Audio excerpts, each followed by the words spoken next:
Olá, bom dia para você que está ligado na programação do SBT. Você estava em rede nacional e agora está local. Eu sou Vitória Mello e é hora das notícias que mexem com a nossa vida.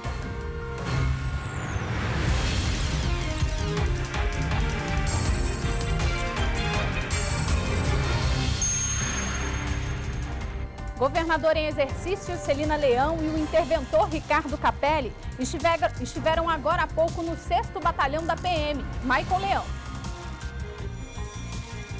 Arthur Lira, presidente da Câmara, também participou da visita, que tinha como objetivo avaliar a estrutura do batalhão responsável pela segurança aqui na região da Praça dos Três Poderes. O efetivo policial aqui vai ser ampliado e a estrutura também deve receber melhorias. A gente explica tudo daqui a pouquinho. Vitória.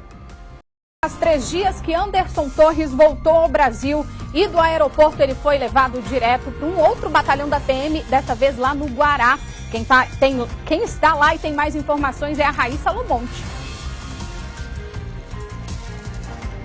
Oi, Vitória. Olá a todos. É isso aí. Anderson Torres segue aqui em uma prisão provisória. Portanto, não há uma data certa para que ele deixe o local. As atenções agora se voltam para o depoimento que ele deve prestar à Polícia Federal. E o principal questionamento, Vitória, deve ser o projeto de um decreto encontrado na casa dele que poderia ter mudado aí os rumos da eleição. Então, as atenções se voltam agora para o momento que ele vai sair para prestar esse depoimento, que deve ser esta semana. Pois é. E o presidente Lula sancionou uma lei que equipara injúria racial ao racismo. E deve ser sobre essa nova medida que um caso em Águas Claras vai ser analisado. Guilherme Glória tem as informações. Bom, não temos então, Guilherme? Tudo bem, hoje é segunda-feira, hoje é dia 16 de janeiro e o nosso jornal já está no ar.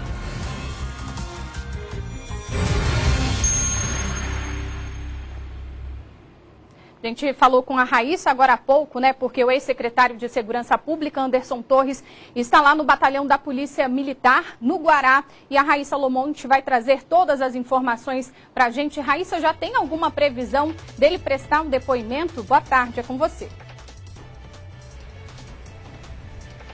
Oi, Vitória, boa tarde a você e a quem nos acompanha esta semana. Agora a data certa não foi divulgada. Olha, ele chegou aqui no 4º Batalhão da Polícia Militar, que fica no Guará, no sábado.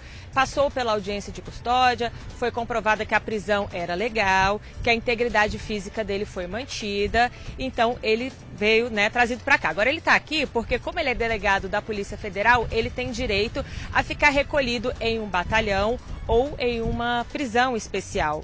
Bom, ele é investigado, como a gente sabe, por omissão aos ataques, às sedes lá dos Três Poderes. Na ocasião, ele estava viajando nos Estados Unidos e aí o ministro do STF, Alexandre de Moraes, quer saber se realmente ele se omitiu, se ele sabia da possibilidade desses ataques e nada fez. Por isso, assim que ele chegou de viagem dos Estados Unidos no sábado, já saiu do aeroporto e já veio trazido para cá, onde permanece. Não há visita, só quem tem vindo aqui é o advogado dele. Bom, e aí, Vitória, a gente tem até uma informação de que mudou totalmente o funcionamento aqui do batalhão. O batalhão agora não permite a entrada de particulares, programas sociais, que tinha aulas aqui de artes marciais para a comunidade foram todos suspensos. Agora o batalhão funciona como uma unidade prisional, portanto o acesso é muito restrito e só quem tem vindo aqui realmente visitar o ex-ministro é o advogado dele. As expectativas, como eu falei, agora se voltam para o depoimento. São muitas questões em aberto. Ele vai ter que explicar bastante coisa. Por que ele exonerou alguns funcionários antes dos ataques, e nomeou outras pessoas para cuidarem ali da segurança de Brasília? Por que ele viajou e até muitas pessoas questionaram como ele tomou posse no dia 2 e já viajou logo em seguida. Ele poderia fazer isso? Ele até poderia, Como ele é do alto escalão do governo, ele poderia antecipar as férias dele. Assim como um funcionário de uma empresa particular tem direito a um mês de férias, ele poderia ter antecipado essas férias, mas poucos dias depois de assumir. Então, isso também acabou pegando mal aí, Muita gente comentando. Mas legalmente essas férias que ele tirou eram possíveis. Agora ele vai ter que responder principalmente, Vitória, sobre o projeto de decreto encontrado na casa dele. Enquanto ele estava nos Estados Unidos, na semana passada, a polícia fez uma busca e apreensão e encontrou vários documentos, entre eles essa proposta, essa minuta de decreto que questionaria o resultado das eleições. Ele vai ter que se explicar. No Twitter, ele já falou, já se manifestou, disse que como ele era ministro da Justiça no governo Bolsonaro, ele recebia muitas propostas, muitos papéis, e esse era só mais um que estava ali na pilha dele, que inclusive é ser triturado. Bom, a gente segue aqui observando a movimentação, por enquanto ele não recebeu visitas, ele segue ali no Batalhão da Guarda de Aviação Operacional, que funciona aqui dentro do 4º Batalhão do Guará. E aí a gente relembra também, é um comentário até do ministro da Justiça, o Flávio Dino, que ele disse que essa nomeação de Anderson Torres foi um erro político de Ibanez, dado o histórico de Anderson Torres na época em que aquele entrado lá próximo ao aeroporto com aquele caminhão de combustível, e Anderson Torres nada teria feito, na opinião do ministro da Justiça, Flávio Dino, naquela época, 24 de dezembro. Bom, a gente segue aqui acompanhando a movimentação, esperando, ainda não temos a data que ele vai sair para depor, é um depoimento muito aguardado, e a gente segue aqui acompanhando tudo de perto. Vitória, com você. Obrigada, Raíssa. Qualquer coisa, qualquer novidade por aí, acione a gente que a gente te chama novamente aqui no Jornal. Obrigada. E a repórter Sônia Guerreiro conversou com a vice-presidente da OAB, Lenda Tariana, sobre a situação dos envolvidos nos atos terroristas na Praça dos Três Poderes. Tariana disse que as audiências de custódia dos vândalos que participaram das invasões às casas dos Três Poderes no último dia 8 não vão resultar na soltura imediata deles. Toda a transcrição das falas dos detidos vai ser enviada ao ministro do STF, Alexandre de Moraes. É só ele, após analisar cada caso, vai determinar quem vai ser solto e quem continuará preso. O que se espera é que, após a audiência de custódia, após o envio dessas informações ao gabinete do ministro Alexandre de Moraes, comece a se apreciar e, eventualmente, a expedir os alvarás de soltura ou não. Em reunião já com o ministro, a gente já percebeu que tem uma tendência que aquelas pessoas que foram apreendidas no QG, elas teriam ali a liberdade concedida. Nós externalizamos nossa preocupação em virtude da capacidade mesmo das nossas penitenciárias, elas não suportam. A OAB esteve fiscalizando todos esses ambientes, desde antes da chegada, durante a chegada, mas falta roupa, falta itens de higiene. Nós fizemos uma arrecadação de itens de higiene. Nós já percebemos que dentro do presídio feminino já tem presas costurando as roupas para essas mulheres que foram presas também, mas é claro que cada dia que passa, né, é um prejuízo que se tem para aquelas pessoas que estão lá. Então a prisão, sem dúvida, ela tem que ser temporária. Nós externalizamos tudo isso ao ministro, que se mostrou, né, ciente de todas essas condições, e a notícia que se tem é que muito em breve poderão começar a perceber as solturas daquelas, e principalmente daqueles que estão custodiados. E o Supremo Tribunal Federal decidiu incluir o ex-presidente Jair Bolsonaro no inquérito que apura a autoria intelectual dos ataques golpistas que resultaram na depredação da sede dos Três Poderes.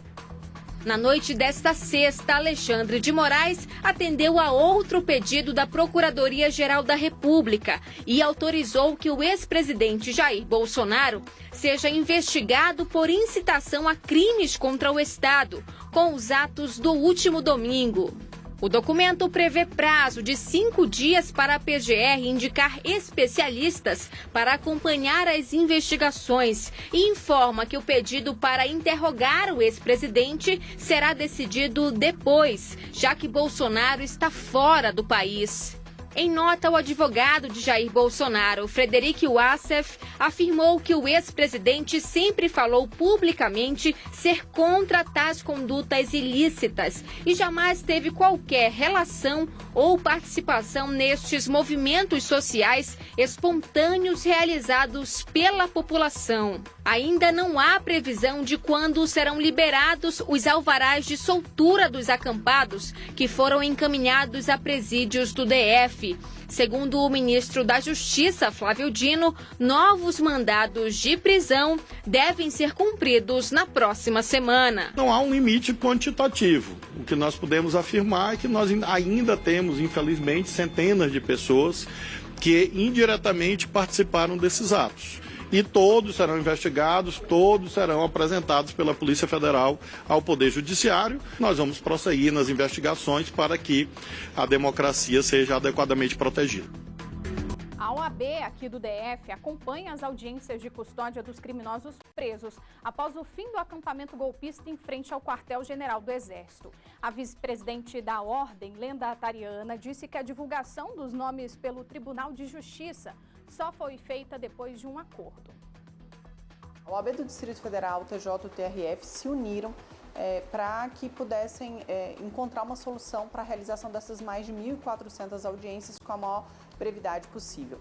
A solução foi que a OAB cooperaria na publicização dos links das audiências, do nome dos presos, ou seja, tornando público isso para a advocacia, para que a advocacia possa acessar as salas e acompanhar as audiências, e isso foi feito em poucas horas, em pouco mais de 4 horas, a OAB já tinha disponibilizado, e a advocacia tem ali a lista daqueles que estão custodiados e o link da audiência. Ele tem o dia e a hora daquela audiência, ele consegue acessar e acompanhar essa audiência. Então, ela vem acontecendo em mais de 30 salas de audiência, separadas em turnos, turno vespertino, turno matutino, pelo núcleo masculino e pelo núcleo feminino, e tem acontecido na modalidade de plantão. Tem plantão tanto dos juízes, tem plantão tanto da Defensoria Pública e do Ministério Público, que está acompanhando também essas audiências. O interventor Ricardo Capelli acompanhou a governadora em exercício, Celina Leão, em uma visita para avaliar as condições do 6º Batalhão da Polícia Militar, que fica próximo ali à Praça dos Três Poderes. O repórter Maicon Leão tem outras informações, tem as informações para a gente e conta agora qual foi exatamente o motivo dessa visita. Maicon, boa tarde. Oi, Vitória, boa tarde para você, para todo mundo ligado no SBT Brasília. Foi uma visita técnica para avaliar a estrutura do 6º Batalhão, que é conhecido também como Batalhão dos Poderes. Ele fica aqui atrás da Esplanada dos Ministérios, bem próximo da Praça dos Três Poderes, e é o responsável pela segurança dessa área.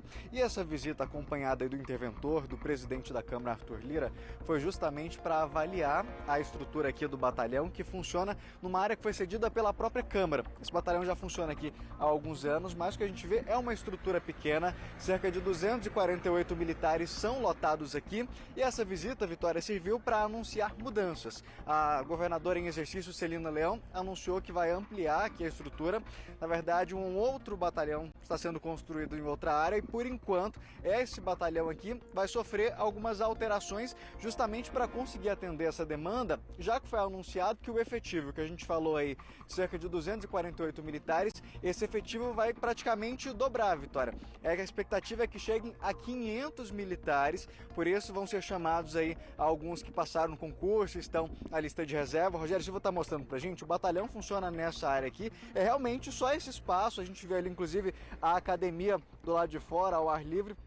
É uma área pequena para o quantitativo de militares, tanto que o próprio estacionamento ele fica aqui do lado de fora. As viaturas ficam nessa área aqui, tem inclusive mais ali atrás que o Rogério Silva está mostrando para a gente. E entre as possibilidades de melhorias anunciadas pela governadora em exercício, Celina Leão, Vitória, está, por exemplo, usar containers como salas modulares ali para justamente trazer mais estrutura para esses policiais, enquanto esse outro batalhão não é construído nessa outra área. Então, entre as mudanças anunciadas pela governadora em exercício, está aí uma reforma emergencial para trazer mais estrutura para que esses policiais consigam trabalhar, o aumento aí no efetivo praticamente dobrando o quantitativo de policiais lotados aqui no 6º Batalhão, e também entre as mudanças está a questão do serviço virtual, que é como se fosse...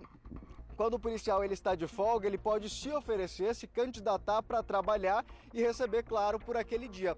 Hoje existe um limite aí de cerca de 8 serviços por mês, que são ali cerca de 8 horas por dia que eles podem cumprir. A expectativa é que eles consigam na justiça, Vitória, o direito de ampliar essa carga horária para cerca de 10 serviços. Então, o que ele trabalha aí hoje, cerca de 80 horas por mês, vai ser ampliado. Isso, claro, dentro dos estudos serão feitos para saber a questão da qualidade, mesmo da saúde desses militares. Então, os pontos são a melhoria realmente do batalhão, que a gente vê enquanto não é possível a construção do outro. A governadora em exercício chegou a falar, inclusive, que essa área onde o outro batalhão será construído é uma área de cerca de 5.000 metros quadrados, bem maior que essa que a gente vê aqui hoje. Então, ampliar aí o quadro de militares lotados no batalhão, praticamente dobrando. Hoje são 248, vai passar para 500, e também a ampliação aí da possibilidade desses militares se candidatarem mais vezes para o serviço virtual, que além do aquele militar que já está na escala naquele dia, é um reforço de quem está de folga, mas que quer melhorar o orçamento no fim do mês, se candidata para trabalhar além da escala que ele já faz parte. É você se oferecer para trabalhar na sua folga. Ele vai ter a possibilidade de se oferecer mais vezes agora com essa ampliação. O investimento, Vitória, nesse serviço virtual, que hoje é de cerca de 150 milhões, deve passar para 300 milhões. Também vai dobrar tudo isso para melhorar justamente essa qualidade da segurança aqui na região da Praça dos Três Poderes. A gente vai ouvir um trechinho da entrevista que a governadora em exercício concedeu ao deixar o batalhão, e eu volto na sequência trazendo mais detalhes dessa visita técnica. Hoje nós fazemos uma visita nesse batalhão, que é uma área da Câmara Federal, que funciona realmente para essa região. Viemos conhecer as instalações junto com o nosso interventor, para vermos a possibilidade de dobrar esse efetivo já de forma imediata. Nós temos uma outra área, uma construção do batalhão definitivo, uma área de mais de 5.000 metros quadrados, mas essa é uma solução que já se inicia agora, mas a médio e longo prazo. Qual é a nossa ideia inicial? Dar realmente condições necessárias. Nós estamos com os nossos secretários aqui, de obras, de planejamento, para que a gente melhore toda essa estrutura aqui, para que a gente tenha a pronta resposta aqui, no mínimo, mais uns 500 homens. Hoje nós temos 248 homens a pronta resposta aqui para essa área. E realmente ter um batalhão da segurança dos poderes da República. Então é isso a nossa visita. O presidente Arthur, na parte que precisarmos de autorização para qualquer tipo de infraestrutura que hoje já se colocou à disposição, vou deixar, se tiver algum questionamento sobre isso. Algumas outras medidas também já foram analisadas pelo governo do Distrito Federal. Nós temos a possibilidade de aumentar o voluntário, que hoje nós gastamos 148 milhões, e dobrarmos isso para 300 milhões. Isso aumenta de forma imediata o número de homens nas ruas. É uma definição que precisa de vir do planejamento. Nós já fizemos esses cálculos também.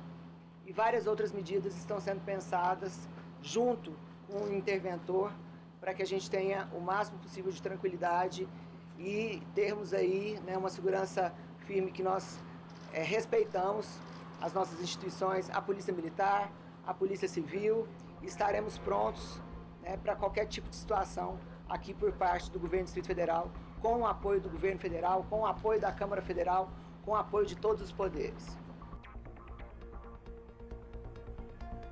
Vitória, essa visita foi agora há pouco, no fim da manhã, por volta de 9 horas. E claro, ela é reflexo das ações do último domingo, do domingo dia 8, na verdade, que os três poderes foram atacados, os prédios depedrados, e o interventor Ricardo Capelli falou, inclusive, um pouco do andamento dessas investigações. Não detalhou muito, mas disse que as investigações têm apontado que parte desses criminosos que invadiram os três prédios tinham informações privilegiadas. Eles sabiam aonde queria ir, já entraram nesse prédio, inclusive informações que a gente veio adiantando aqui ao longo da semana, que eles já entravam se deslocando diretamente para pontos específicos que eram os alvos deles.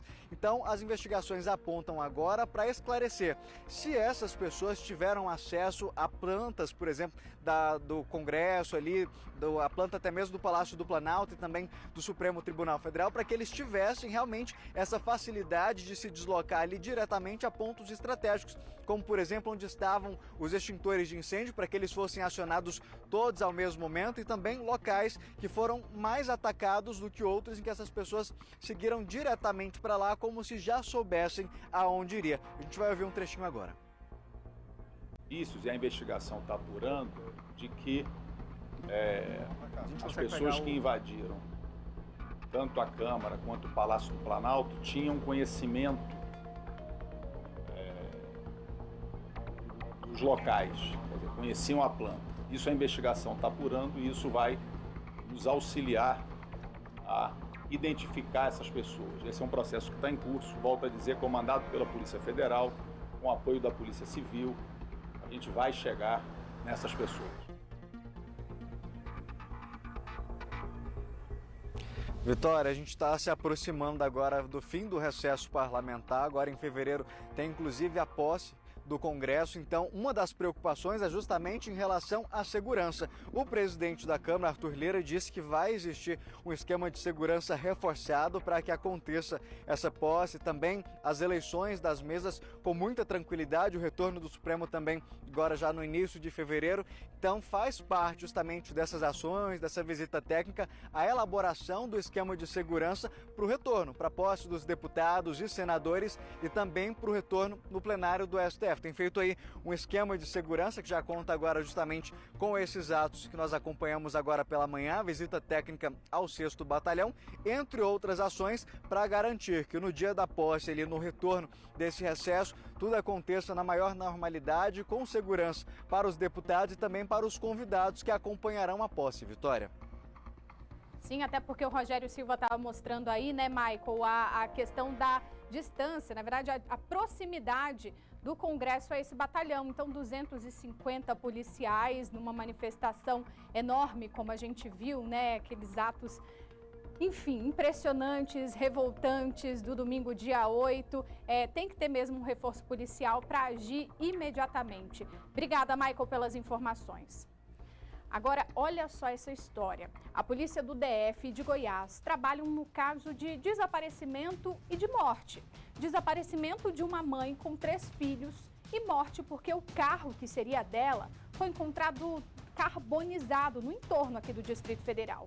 A repórter Mônica Vieira acompanhou esse caso durante o fim de semana e tem mais informações. Mônica, o marido dessa mulher, a polícia já tem notícias sobre ele, porque parece que até agora ele não apareceu. É isso mesmo? Conta os detalhes, por favor. Boa tarde. Oi, Vitória. Boa tarde para você e para todos que nos acompanham. Então, o Thiago Gabriel Belchior, ele não é considerado um foragido da justiça. Ele apenas não se apresentou e a polícia tenta localizá-lo para poder esclarecer essa situação que aconteceu. O que a Divicom nos passou foi o seguinte: a Elisamar Silva, de 39 anos, ela tem um salão de beleza na 307 Norte. Ela teria fechado esse salão aí de beleza na quinta-feira, saiu com os 3 filhos e deu carona para uma colega de trabalho. Até aí elas estavam conversando, tudo, ela deixou a mulher na parada e teria dito para essa amiga que iria para a região do Paranoá, ali num condomínio de casas e apartamentos que fica ali no local, para poder pegar o atual companheiro, que é o Thiago Gabriel Belchior. Mas depois disso, ela não foi vista mais e também não respondeu mais as mensagens, tanto a mensagem dos 2 filhos, que são de outro casamento que ela teve, de outra relação, e também o Thiago também não deu notícia. Aí o que aconteceu? Na sexta-feira mesmo, o corpo dela e das crianças provavelmente foram localizados dentro desse veículo carbonizado na GO 436, próxima à Cristalina. Mas como a olho nu, tudo foi muito incendiado ali, não dá para precisar se trata deles. Então só o exame de DNA vai realmente provar que realmente é a Elisamar e os filhos dela, um casal de gêmeos mais um outro de 7 anos de idade. Tudo indica que vai passar um pouco mais do prazo, que são 10 dias para poder fazer esse exame de DNA, para poder saber se trata deles, devido ao estado que foi encontrado, né? Eu não sei se vocês estão acompanhando as imagens aí. Então tudo ficou assim, não dá para poder reconhecer nada. Aí a polícia segue investigando esse caso. A família da Elisamar, os 2 filhos, ficaram preocupados, registraram um boletim de ocorrência na delegacia de Santa Maria. O filho de 23 anos registrou o caso, disse que a mãe estava desaparecida junto com os irmãos. Então foi registrado o caso lá. A irmã da mãe do Thiago, pode-se dizer a tia do Thiago, que é o atual esposo da Elisamar, também registrou um boletim de ocorrência dizendo que a irmã, o marido, o Tiago e o irmão também estavam desaparecidos. Então a polícia também seguia investigando 2 desaparecimentos aí. Tá um imbróglio essa situação. Mas a informação que nós recebemos da Divicom nesse momento é que um veículo no nome do Tiago foi localizado há pouco em Unai, também carbonizado, com 2 corpos dentro. Então, o que nós sabemos nesse momento agora é isso. Tem provavelmente o corpo da Elisamar com os filhos, que foi localizado em Cristalina, e o corpo, que a gente não sabe de quem, dentro de um outro veículo com placa e nome do Tiago Gabriel Belchior, que está aí, a polícia está atrás dele para poder saber o que aconteceu, até porque a dinâmica até o momento seria que a Elisamar pegaria ele, eles iriam conversar ou ia para algum lugar específico, mas desde então apareceu somente o carro dela com o corpo carbonizado e dos filhos, e agora a polícia localizou aí esse carro do Tiago, também com 2 corpos carbonizados na cidade de Unai. Então a gente segue acompanhando esse caso, até agora são essas as informações que a Polícia Civil nos repassou e a gente segue acompanhando. Por se tratar de morte de uma mulher, a polícia a princípio trata como feminicídio, mas o Tiago não é procurado como um foragido até o momento. Vitória, volto com você. Nossa, que história, hein, Mônica? Meu Deus, a polícia ainda não tem, né, as informações se os corpos são mesmo dessa família, mas o que você trouxe, né? Primeiro, o veículo dessa dona do salão aqui da Asa Norte foi encontrado com outros 3 corpos e agora o veículo, né, do esposo dela foi encontrado também em Unai. Então a polícia vai ter que investigar até para fazer os exames. Será que são os corpos, né, dessas pessoas, o corpo dessa família toda? Quem será essa outra pessoa que estava no carro com o marido dela? Enfim, uma história muito cheio ainda de perguntas, né? Muito cheio de perguntas. E aí a gente vai respondendo. Se você tiver qualquer novidade hoje ainda, a gente volta com você sobre esse assunto. Obrigada, Mônica. A Justiça do DF acolheu a denúncia contra os 3 suspeitos de plantar uma bomba num caminhão-tanque carregado de combustível para tentar explodir o aeroporto de Brasília, imagina só. 2 deles já foram presos e um ainda está foragido. Alan Diego dos Santos ainda é procurado pela polícia. Ele teria ajudado a fabricar a bomba. Jorge Washington de Oliveira Souza e Wellington Macedo de Souza foram presos em flagrante. Todos foram acusados pelo Ministério Público pelo crime de explosão, por terem plantado a bomba para matar e depredar patrimônio. Esse processo é o que tramita no Tribunal de Justiça aqui do DF. O trio ainda vai responder pelo crime de terrorismo na Justiça Federal. A investigação foi aberta depois que uma bomba foi encontrada num caminhão-tanque carregado de combustível de aviação, na véspera de Natal. O veículo estava a caminho do aeroporto de JK e o caminhoneiro localizou o artefato numa revisão de rotina. O esquadrão de bombas da PM foi acionado e desarmou o explosivo. Pouco tempo depois, o empresário Jorge Washington foi capturado. Com ele, os investigadores encontraram mais de R$170 mil em armamentos e explosivos. Ele saiu do Pará e ficou acampado junto com outros golpistas em frente ao quartel-general do Exército, aqui em Brasília. Jorge Washington confessou que pretendia explodir o aeroporto para chamar a atenção à causa do presidente Jair Bolsonaro e contestar a eleição legítima de Luiz Inácio Lula da Silva à presidência da República. Segundo a polícia, Jorge Washington planejou todo o atentado. Wellington de Souza foi o responsável por colocar no caminhão a bomba feita por Alan. Pois é, graças a Deus essa bomba nesse caminhão não explodiu, porque seria um ato assim devastador. O Felipe Malta está com a gente hoje, mesmo de longe, né? Mesmo lá em São Paulo, porque um ato como esse, né, é de uma inconsequência enorme, não é isso, Felipe Malta? E essa decisão da Justiça do DF veio na hora certa, uma forma, né, de tentar evitar outras situações como essa, né? Boa tarde para você, seja bem-vinda. Boa tarde, Vitória. Obrigado. Pois é, a gente ouve com um certo alívio a notícia de que eles agora estão no banco dos réus, mas isso não é o suficiente e hoje aqui no jornal a gente precisa engrossar o couro para que a prisão preventiva dos réus seja mantida. Desde que eles foram descobertos no dia 25 de dezembro do ano passado, dia de Natal, né? Um dia depois de tentarem explodir o caminhão com combustível na região do aeroporto de Brasília, a polícia e o Ministério Público já pediram que esse flagrante fosse convertido em prisão preventiva. A prisão preventiva tem que ser reanalisada de tempos em tempos, normalmente de 90 em 90 dias. E é imprescindível que esses dois que estão presos e o outro, quando for localizado, que continuem presos até que sejam julgados. Qual é o risco que a sociedade corre se algum juiz entender que eles têm capacidade de responder o processo em liberdade? Nós corremos o risco de que eles voltem a arquitetar um outro plano diabólico para matar as pessoas em Brasília. É importante a gente lembrar aqui da gravidade dessa situação.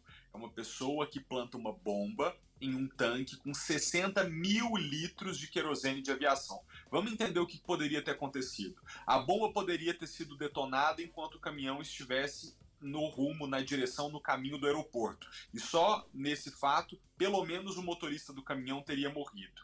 Imagina se a bomba tivesse sido detonada enquanto esse caminhão despejava o combustível em um tanque de armazenamento do aeroporto de Brasília. Ali, provavelmente, dezenas de funcionários do terminal morreriam numa explosão gigantesca. Agora, cogite ainda a possibilidade dessa bomba se ela fosse acionada no momento em que esse caminhão estivesse passando, por exemplo, perto de uma aeronave cheia de passageiros. Aí a gente estaria diante da maior tragédia da aviação e ao mesmo tempo terrorista da história do nosso país. Então esses três brincaram com fogo mesmo, brincaram com vidas. E ele em depoimento disse: eu queria começar a instalar o caos em Brasília, isso véspera de Natal.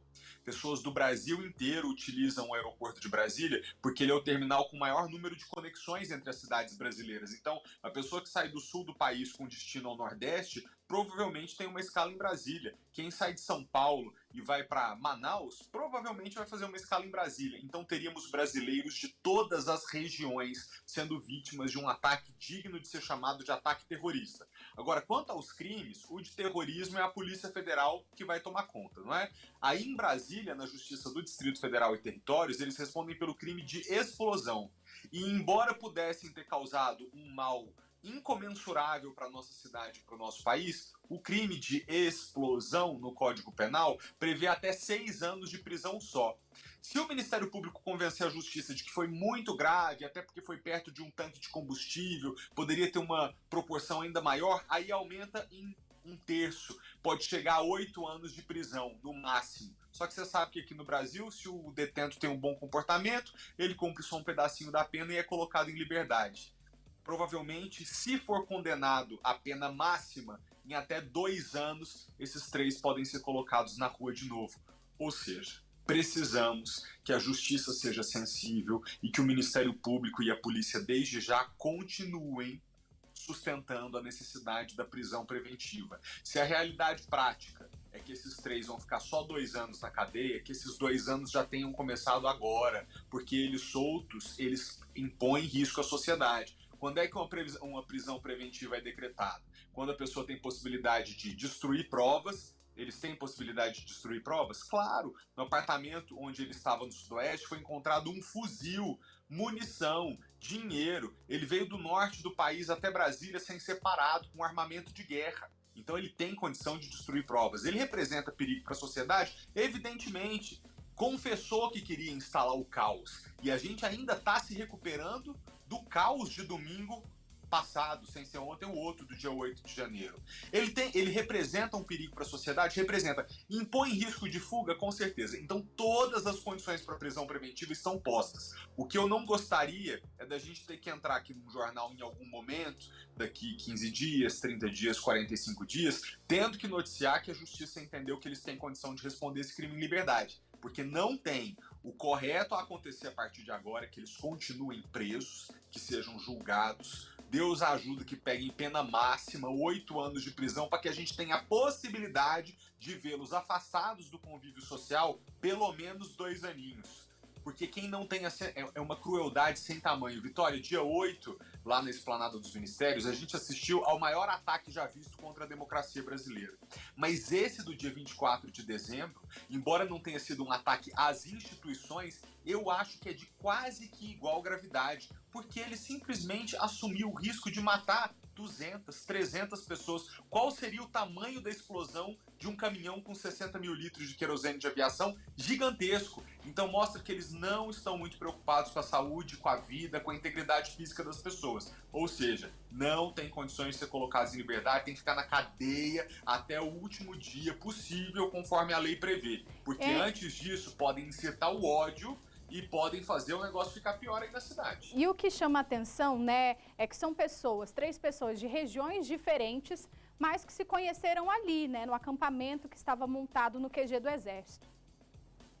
O que deixa muito claro o argumento que vem agora do Ministério da Justiça do governo federal, que embora sim a gente tenha que fazer a ressalva que muitas das pessoas que estavam acampadas ali não tinham intenção de cometer crime, estavam ali se manifestando, descontentes com o resultado da eleição, falando que não estavam concordando com o rumo do país, essa era, né, a tônica de alguns manifestantes. É verdade também que aquele local foi utilizado por outros que tinham desde o começo a intenção de cometer crime. E que ali juntos, naquele espaço, não só em Brasília, como em outros espaços de acampamentos no Brasil, começaram a arquitetar crimes. Porque o George Washington veio lá do Pará, mas entregou a bomba para outra pessoa, teve a ajuda de um terceiro. Então, dia após dia, deixou de ser uma manifestação apenas pacífica, né? Deixou de ser a intenção de mostrar descontentamento com os rumos do país. Virou uma vontade de cometer crime e uma insensibilidade tamanha. Olha, Vitória,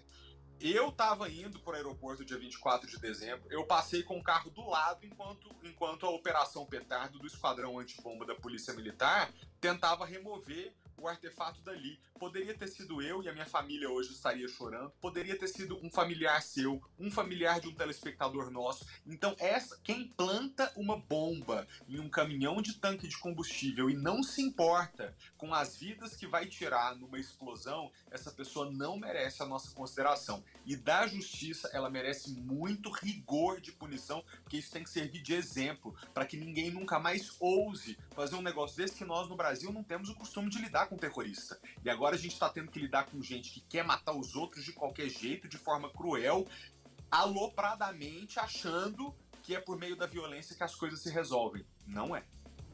Felipe, muito obrigada pela participação aqui no nosso jornal. Bom trabalho aí em São Paulo. Obrigada. Obrigado, Vicky. Bom trabalho para você. Tchau, pessoal de Brasília. Bom, agora 12h15, de volta aqui ao noticiário. A Caixa Econômica Federal suspendeu a concessão do consignado para beneficiários do Bolsa Família, antigo Auxílio Brasil.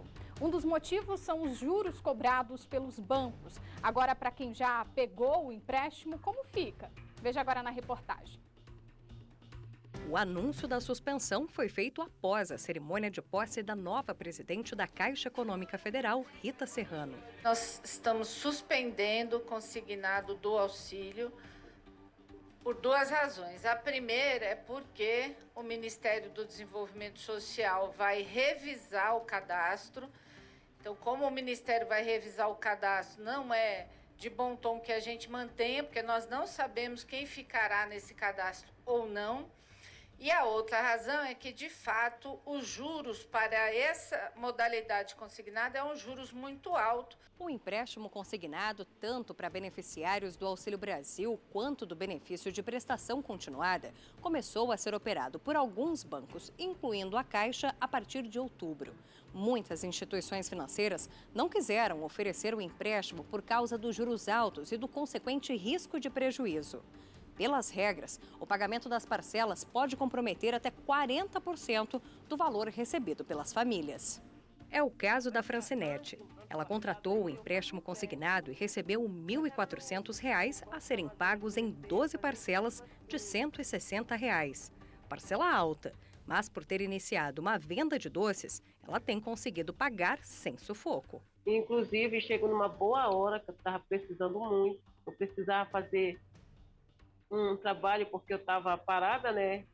Então veio numa boa hora que eu vim vender minhas cocadas, vim fazer meu bolo podre, que está saindo muito. e aí por diante. E aí com essa renda já me ajuda já, entendeu? Já não sai pesado para me pagar esse valor de R$160. Quem já contratou o empréstimo seguirá pagando as parcelas. E a presidente da Caixa explicou que não haverá perdão de dívidas para os inadimplentes. Nós não trabalhamos com essa perspectiva, até porque perda os devedores, tem um problema, o banco não tem como fazer isso, né? Mas eu acredito que há a possibilidade de tentar negociar com o governo, inclusive formatos para baixar os juros. Agora vem cá, a insegurança tá demais, né? Não tem jeito mesmo com esses ladrões. Eles estão cada vez mais audaciosos. Lá no Gama, eles invadiram uma casa e furtaram uma carretinha. O Guilherme Glória tem informações. Eu quero saber, Guilherme, a polícia já conseguiu prender alguém envolvido nesse furto aí? Boa tarde. Boa tarde, Vitória. Boa tarde a todos. Até o momento, ninguém foi preso nesse caso, mas a polícia já está investigando. E a gente tem as imagens, né, do circuito de segurança que conseguiu registrar essa ação. Por essas imagens, dá para avaliar o seguinte: são pelo menos 4 suspeitos envolvidos. Eles passam aí, essas imagens são do dia 12 da última quinta-feira, eles passam várias vezes observando o local. A ação é muito rápida, dura em torno de 2 minutos ali. Eles ficam observando, passam uma vez, passam duas, e aí um desses suspeitos vai até o veículo. Depois esse veículo chega de ré no local, ele passa pela imagem da câmera. A câmera não mostra nesse momento, mas o que eles fazem? Eles engatam essa carretinha no automóvel que eles estavam utilizando. Rapidamente entram no carro e saem com esse veículo aí. Quem sabe o que é uma carretinha, geralmente é muito utilizada por pessoas que têm um comércio, um estabelecimento para levar móveis, levar produtos. Então, é claro que a vítima está bastante preocupada, já foi até a polícia e, de acordo com a vítima, essa carretinha é do ex-sogro dela, ninguém foi preso e o veículo ainda, a carretinha, também não foi encontrada. Mas com essas imagens aí a polícia pode identificar cada um desses suspeitos e, quem sabe, chegar até a prisão deles, Vitória. Guilherme, não tá fácil para ninguém, né? Se tem um ladrão aí no Gama, também teve um caso, dessa vez lá em Planaltina, mulheres roubando o comércio, furtando o comércio. Explica pra gente, na maior cara dura, parece, né? Essa foi, viu? Muito na cara dura, porque geralmente quando a gente imagina que a pessoa furta uma loja assim, é uma coisa que a pessoa invade, faz um arrombamento ou algo desse tipo, mas elas foram em plena luz do dia, mais um crime cometido na quinta-feira. Elas chegam no local, a gente vê nas imagens, 2 mulheres, e para enganar os funcionários, elas começam a conversar ali com ele, falam sobre um guarda-roupa, um armário que está logo de frente da loja, e começam a conversar ali e mostrar o interesse naquele produto. A informação é que elas disseram para o homem o seguinte: olha, a gente vai embora aqui, gostamos do preço, daqui a pouco eu vou voltar com meu marido aqui para comprar. Só que aí depois esse funcionário entra dentro da loja novamente. Quando esse espaço ali está sem nenhum funcionário, uma das mulheres vai, pega um televisor, que era o produto que elas já estavam de olho, pega esse televisor e sai da loja, vai para um carro branco que está logo ao lado ali na esquina, dá para ver ali a parte de trás do carro. Ela entra nesse carro e ela está tão desesperada para fugir com o produto que entra no carro. Uma terceira pessoa que está dentro do veículo já parte com o automóvel e a outra comparsa fica lá dentro da loja. Pouco tempo depois é possível ver essa mulher correndo desesperada e ela fica procurando o carro até. E a dupla que estava com ela deixou ela lá e ela ficou sozinha, deixaram ela para trás, né? Felizmente é mais uma situação que a polícia já está ciente, já está com essas imagens. Os proprietários da loja fizeram o seguinte também, compartilharam esses vídeos nas redes sociais. E é fácil identificar uma das mulheres porque ela tem uma tatuagem no braço, que vai também ajudar a polícia a identificar. Mas é sempre bom ficar alerta, né?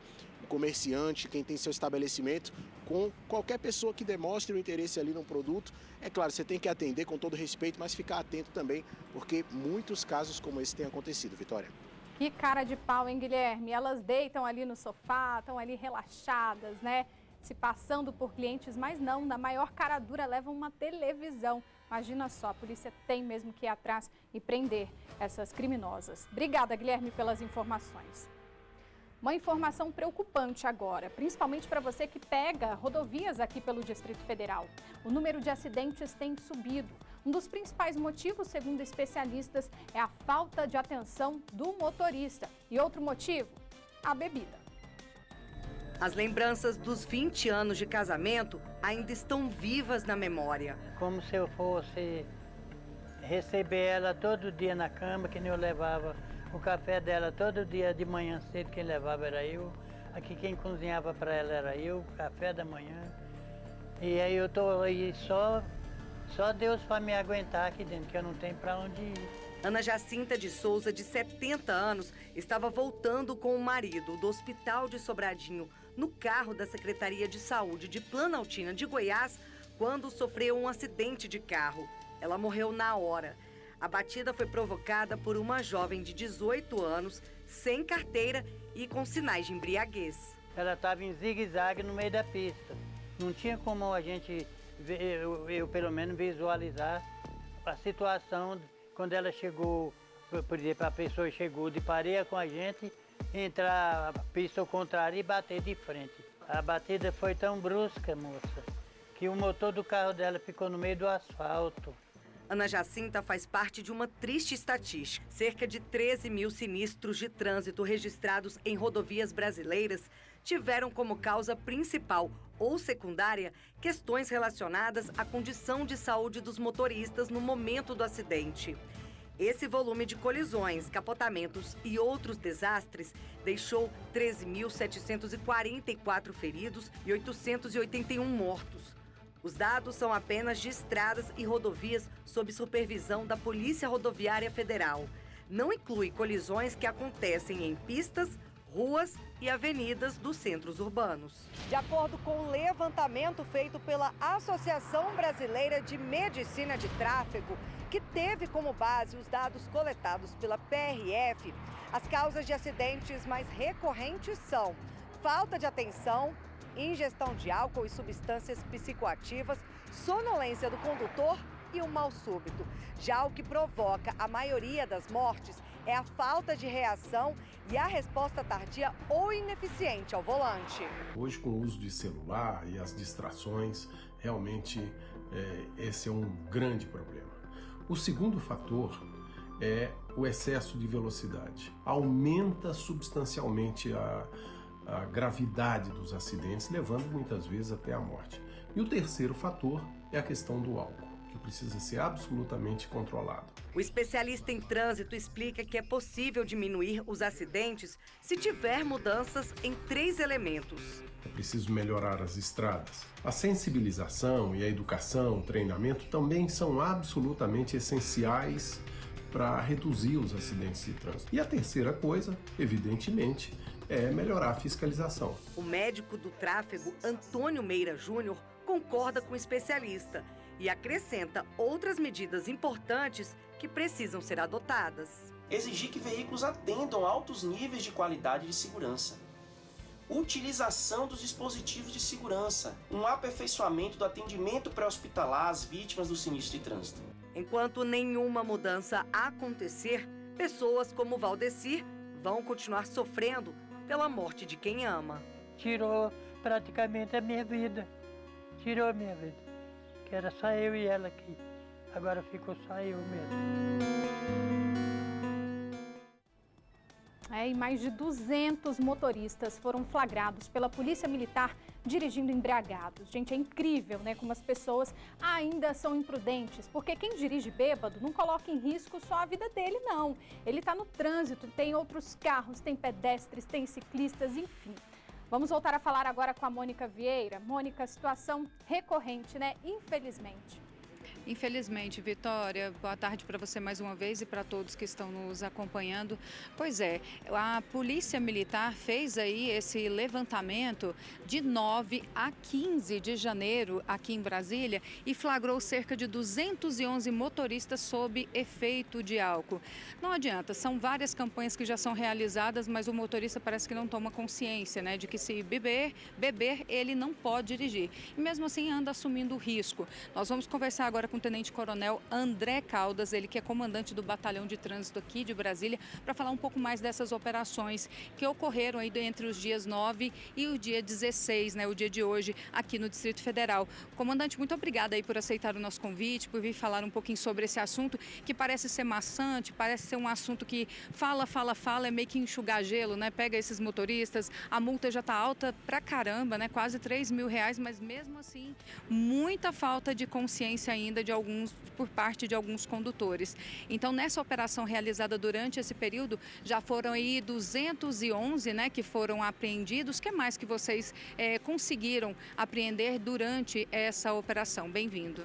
Uma boa tarde a todos. Muito bem, a Polícia Militar tem envidado esforços na intensificação do combate a crimes voltados à alcoolemia e infrações de trânsito nesse sentido. Nessa semana foram flagrados aí 211 condutores que ainda insistem em beber e dirigir. A gente sempre diz que o Código de Trânsito ele não impede ninguém de andar de carro, muito menos de beber. O que impede é estar ao volante. Diversas campanhas também são feitas. Mesmo assim, muitas pessoas ainda reiteram essa prática aí que causa muito dano para todo mundo. E a gente sabe que existe aí o Uber, né? As pessoas agora têm essa facilidade, antigamente nem isso existia. Pode até beber, sai, bebe, fique à vontade, mas pode pegar uma alternativa. Mas eles acabam optando por realmente assumir, né, o risco de dirigir embriagados. Sim, a gente sempre recomenda a utilização do transporte por aplicativo ou o motorista da vez, né? Sempre está em grupo, alguém ali não bebe e faz a condução dessas pessoas. Um número também que assustou bastante foi o número de pessoas que foram autuadas dirigindo falando ao celular. Foram 747 pessoas, 747 motoristas. O que o senhor acha que leva as pessoas a estarem cometendo aí essa infração? Então, essa é a maior atuação que a Polícia Militar faz. Durante o ano inteiro, mais de 70 mil condutores foram autuados por dirigir utilizando, manuseando, falando ao celular. Isso é uma prática muito perigosa. A pessoa que está dirigindo e falando, utilizando e manuseando o celular, ele perde reflexos, ele pode se envolver em acidente, pode colocar em risco a sua própria vida, a vida dos outros passageiros, dos condutores, pedestres, ciclistas. Realmente é uma prática que a gente tenta realmente orientar, conversar, mas infelizmente é uma prática ainda muito utilizada aqui no DF e no Brasil como um todo. O senhor acha que a questão do imediatismo, né? A gente anda com a vida tão corrida, sem tempo para nada, acaba tentando descontar isso em qualquer momento que está, por exemplo, no trânsito, aí aproveita o semáforo fechado, dá uma olhadinha no WhatsApp, ou olha uma mensagem de texto sem ser pelo aplicativo, recebe uma ligação. Acredita que essa vida corrida da sociedade pode também estar interferindo nisso? Sim, questões até de trânsito, engarrafamento, muito tempo as pessoas ficam no trânsito, mas tem que se controlar, tem que se preparar e se organizar para que não utilize o telefone. E você, como você muito bem disse, até quando você para num semáforo ou para no engarrafamento, num quebra-mola, você ainda está em trânsito, então está sujeito à fiscalização. Não é porque você está parado num semáforo que você pode pegar e fazer uso do celular. A gente considera apenas isso uma interrupção de marcha, mas a gente continua em trânsito. Eu, particularmente, confesso que no início usava bastante, aí eu criei uma regra para mim mesma. Eu saio de um lugar para o outro, eu desligo a internet, porque assim não chega nada e não tenho aquele hábito, aquela curiosidade de ver o que chegou, ou às vezes naquele imediatismo de ver. Então, só quando eu estaciono, seja na minha casa ou no trabalho, que eu aciono novamente a internet. A senhora acredita que as pessoas podem usar aí de alguns meios para poder não estimular essa olhadinha rápida no trânsito? Qual que é a orientação da PM? Sim, uma boa orientação que nós sempre falamos para as pessoas, para os condutores, é a seguinte: muitas vezes você está esperando uma ligação urgente, tem algo ali de serviço ou muito até pessoal. O que nós orientamos? Primeiro, que o telefone tocou, alguma coisa, procure um estacionamento para fazer o atendimento dessa ligação. Só que não é qualquer estacionamento, você não vai parar no acostamento, você não vai parar num local indevido. Procure um estacionamento regulamentar, pare o veículo, desligue o veículo, retorne a ligação, atenda e depois siga com segurança. Você perde um pouquinho de tempo ali, mas você vai ganhar muito mais para frente. Na realidade, eu acho que é um ganho de tempo, né? Porque se acontece alguma coisa pior na frente, a pessoa interrompe, às vezes, até a vida dela e de outras pessoas. E sem contar também, né, Tenente Coronel, das pessoas que estavam dirigindo sem a CNH. Foram um número de 60 essas pessoas. Nesses casos específicos, carro apreendido, como que fica a situação? Sim, são duas situações. O que mais temos pego, inclusive pegamos 10 mil no ano de 2022, é o inabilitado, pessoas que sequer têm carteira de motorista e insistem em dirigir, o que colocam em risco, primeiro, sempre a sua vida, aí vem condutores, pedestres, ciclistas, motociclistas, coloca toda a circulação de trânsito em perigo. Esse é um dos fatores. Realmente tem sido a quarta maior atuação da Polícia Militar essa. Outros são pessoas que insistem em dirigir com a CNH suspensa ou a CNH cassada, ou até mesmo a CNH vence e ela não renova. Obviamente, comete infração. Dependendo da infração, ou se envolver num acidente, causar dano a outra pessoa, pode até cometer um crime de trânsito. Então a responsabilidade é muito grande. E como que fala, as blitz vão continuar ainda durante esse mês e nos próximos também? Existe um cronograma pré-estabelecido? Sim, essas operações, elas são diárias. Elas acontecem em qualquer cidade do Distrito Federal, elas são intensificadas nos fins de semana e o que a gente sempre recomenda, principalmente nos períodos de férias, o carnaval se aproxima, elas serão intensificadas, principalmente as operações voltadas para a alcoolemia, então a gente sempre reforça, não vale a pena, hoje não vale a pena, vá com a carona solidária, vá para os transportes alternativos e muitas das vezes o folião vai participar, vai brincar, ele utiliza o transporte público. Muito obrigada, Tenente Coronel André Caldas, que falou aqui para a gente a respeito aí dessa operação que foi feita pela PM nesses primeiros dias aqui no Distrito Federal, de 9 a 15, sobre os motoristas aí que estão dirigindo, usando o celular, sob efeito de álcool e também aqueles que não estavam com CNH. Então fique atento aí às regras, vamos obedecer para não causar um risco para si próprio e também para as pessoas, para os terceiros, né? Eu volto com você, Vitória. É isso, Mônica, obrigada, viu? Mas, infelizmente, né, a imprudência não tem sido só por aqui, não. Na BR-277, o motorista de um caminhão foi preso em flagrante depois de bater em vários veículos. Segundo a polícia, ele ingeriu bebida alcoólica. Motoristas que circulavam na manhã deste sábado na BR-277, rodovia que liga Ponta Grossa a Curitiba, registraram uma cena de destruição. A carreta, que fazia zigue-zague pela rodovia, causou vários estragos no caminho por onde passou. Parte da carga ficou pelo caminho. A situação ficou pior quando ele chegou a Curitiba. O caminhão entrou na via exclusiva do transporte coletivo, atingiu um ônibus. Ele ainda passou por terminais antes de furar o sinal vermelho e, por pouco, não atingiu em cheio quem passava. O caminhoneiro só parou por problemas no motor e, ao ser abordado, recebeu voz de prisão. O teste do bafômetro confirmou o consumo de álcool e o exame também apresentou sinais de uso de drogas. Nilson Pedro dos Santos foi levado à Delegacia de Delitos de Trânsito. O advogado do motorista confirmou que o cliente fez uso de bebida alcoólica com medicamentos antes de dirigir. Que absurdo, né? E um abatedouro clandestino foi descoberto pela polícia. A suspeita é que o local era usado para preparar e vender carne de cavalo. As imagens são chocantes. No chão, um cavalo que tinha acabado de ser morto. Do outro lado, mais 2 animais ainda vivos. Um pronto para o abate e outro em condições de maus tratos. Magro, sem água e amarrado, dificultando a alimentação. Essa cena foi flagrada em uma chácara que funcionava como abatedouro clandestino de cavalos na cidade de Hidrolândia, a 30 quilômetros de Goiânia. Nós começamos a investigar, conseguimos identificar quem eram os responsáveis, né, e o local. A partir daí, nós representamos junto ao Poder Judiciário para a busca e apreensão. Os policiais chegaram ao local quando os animais iam ser mortos. O dono fugiu logo em seguida. Os investigadores fizeram buscas na chácara e lá foram apreendidos materiais para o preparo e venda da carne. Já na casa do suspeito, a polícia encontrou 89 quilos de carne de porco, que eram misturadas com a carne de cavalo. O homem de 56 anos fazia o transporte da carne neste veículo. Ele colocava as caixas com a carne de cavalo aqui no porta-malas, saía daqui da cidade de Hidrolândia e ia até Goiânia e Aparecida para fazer entregas. A carne seria usada para abastecer pastelarias e restaurantes de Goiânia e Aparecida.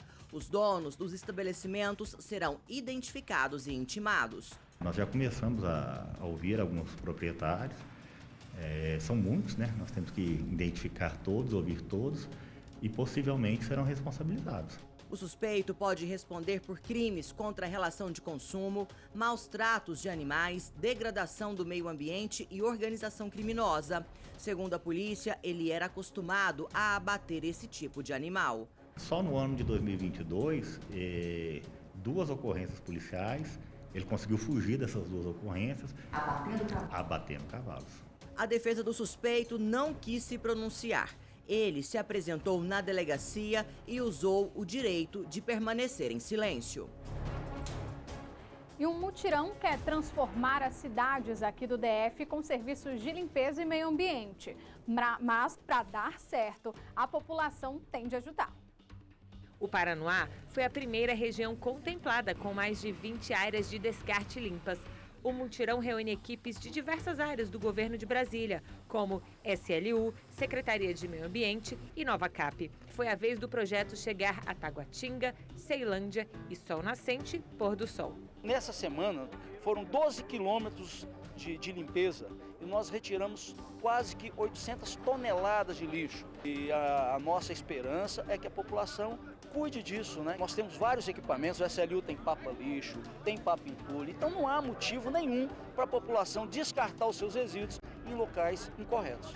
O projeto dura 90 dias em cada região e, além da limpeza, a ação integrada prevê serviços como terraplanagem e reparos em bocas de lobo, calçadas e asfalto. E olha, para os sujões de plantão, o Vassourito dá um recado. Eu tô de olho, eu tô nas ruas e vou chamar a atenção de vocês. De volta ao noticiário, na última sexta-feira, uma discussão de trânsito acabou em ofensas, agressão física e injúria racial contra uma mulher negra e o filho dela. O caso foi parar na polícia e o repórter Guilherme Glória tem os detalhes dessa história. Guilherme, é com você. Boa tarde, Vitória. Boa tarde a todos. Pois é, estou próximo do local onde aconteceu esse crime. Foi na última sexta-feira. E a vítima, ela está aqui do nosso lado, a conselheira tutelar Marla Angélica, de 39 anos. A Marla já me contou aqui a situação e a gente vai conversar um pouco mais, Marla, porque o que acontece? Tudo isso foi motivado, vamos dizer assim, por um problema de trânsito que poderia ter simplesmente ali as pessoas terem seguido com a vida, mas não. Os 2 homens decidiram sair do local onde eles estavam e ir em direção até a Marla, que estacionou o veículo dela já para entrar em casa, e começaram a insultá-la com insultos racistas.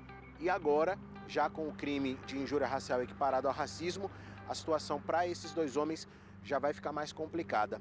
Marla, boa tarde mais uma vez. Eu queria que você pudesse contar pra gente como foi nesse momento, que você saiu da rotatória, você estava entrando em casa e esses homens já chegaram te insultando, já querendo te humilhar. Exatamente. Saindo do trabalho, né, uma sexta-feira, e no dia de rotina, né, cheguei para ir para casa, né, e infelizmente, né, me deparei com os 2 indivíduos, né, em momento algum meu carro encostou neles, né, mas eles se acharam no direito de me agredir verbalmente, dizer que eu não estava vendo eles, né, como se eu fosse atropelá-los ou fazer alguma coisa, né, colocá-los em risco. No momento eles pareciam estar embriagados, assim, para ter essa atitude tão violenta? Não que justifique, né, a agressão gratuita, mas sim, eles estavam, um estava até descalço, sem blusa, somente de bermuda, né, por um tempo chuvoso, né? E o outro, né, também estava com aparência. Não que isso justifique, né? Mas a partir do momento que eu saí do carro para conseguir entender o que estava acontecendo, né? Eu fui xingada. Eu fui humilhada, né? E em seguida, meu filho também, um adolescente de 17 anos. O que caracteriza, o que pode caracterizar? Porque alguém pode estar em casa assistindo e dizer, mas um xingamento numa briga de trânsito é comum, mas o que vai caracterizar que eles de fato estavam com insultos racistas? Que tipo de absurdos eles estavam utilizando para te humilhar? Primeiro que eles começaram com uma injúria, né? Qualquer homem usa para mulher, para diminuir a mulher, né? Chamá-la de vagabunda, de prostituta. Que já é um crime, né? daí. Que já é um crime. Não bastando, eles começaram a me chamar de macaca, de preta nojenta, né? E aí sim, né, que veio a injúria racial, né? E logo após veio a agressão. Primeira agressão no meu filho, né, onde desferiram um soco no rosto do meu filho quando meu filho se virou para mim.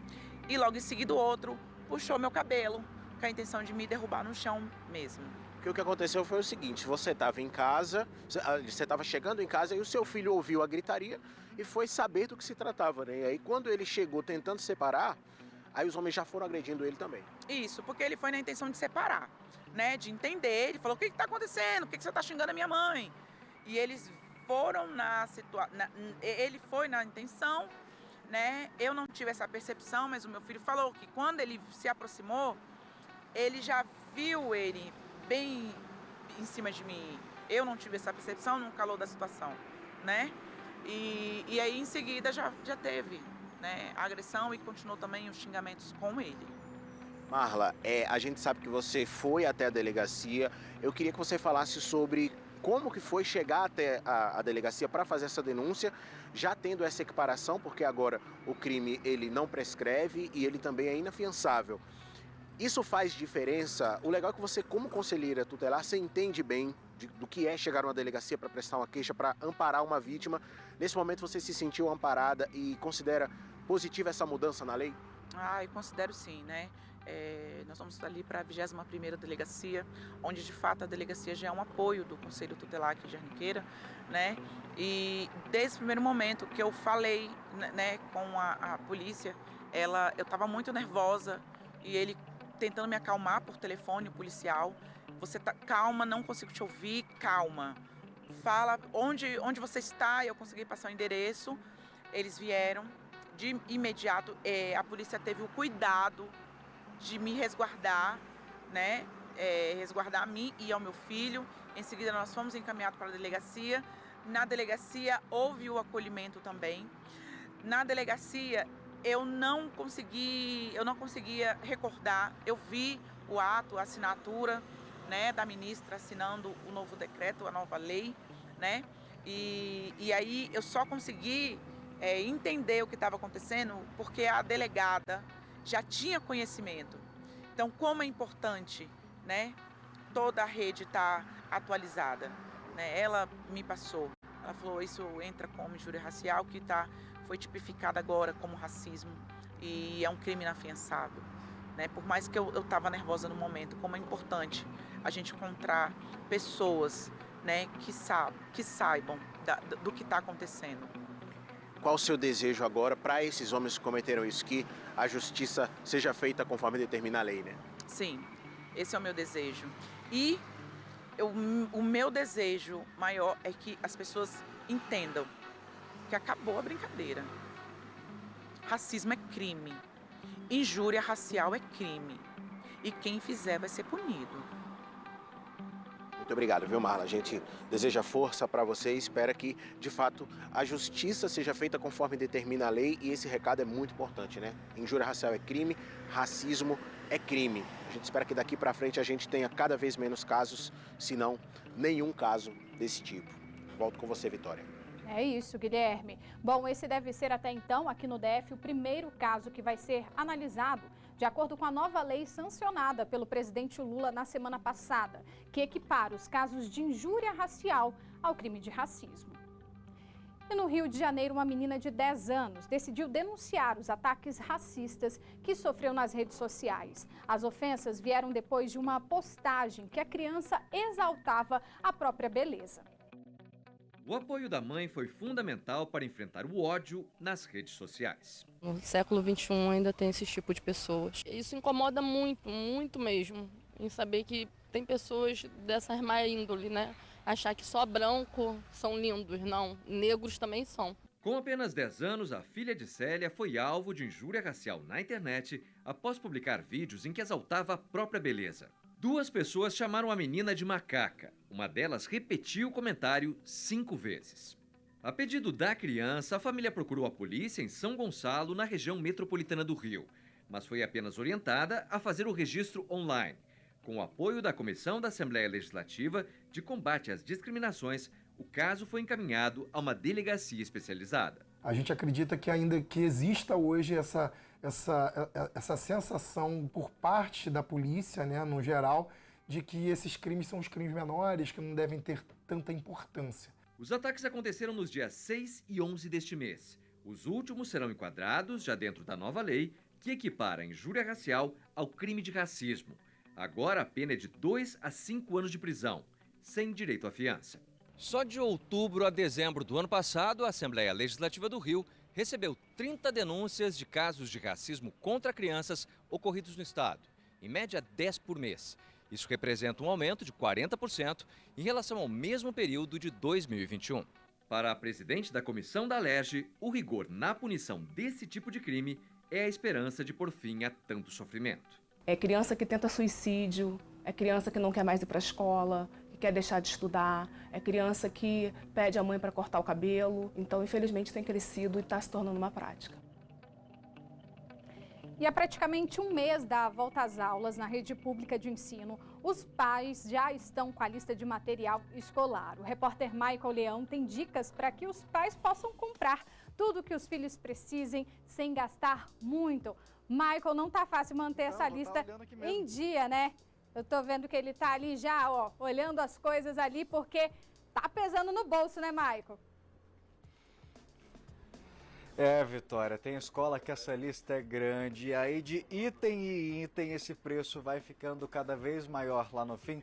Por isso é importante pesquisar cada vez mais. É uma dica que vem se repetindo todos os anos, que é justamente tentar checar aonde dá para achar, olhar que muitas vezes o mesmo item, por exemplo, de uma marca, se você levar de outra, você consegue economizar um bom valor. E claro que aqui no SBT Brasília a gente tenta ajudar todo mundo a fechar essa conta.